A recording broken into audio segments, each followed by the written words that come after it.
Alors finalement, qu'est-ce que la Legal Tech? C'est quelque chose de nouveau entre l'information juridique et le conseil juridique. Et l'État, le ministère de la Justice notamment, est quelque part la première Legal Tech. Depuis toujours, l'État développe des services numériques pour les justiciables, notamment sur justice.fr.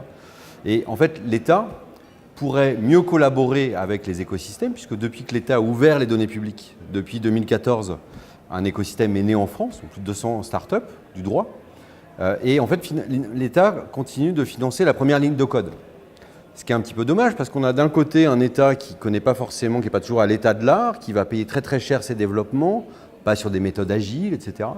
Et on a un écosystème qui se développe beaucoup en France, qui est considéré comme le deuxième au monde.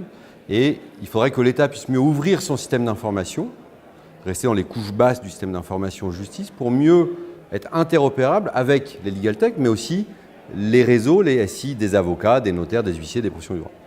Et le deuxième enjeu, qu'est-ce que ça produirait? Si l'État intégrait mieux la legal tech dans ses SI, il pourrait être continuellement à l'état de l'art, en profiter, et finalement de répondre à un besoin d'accès au droit et de la justice, notamment pour les consommateurs finaux.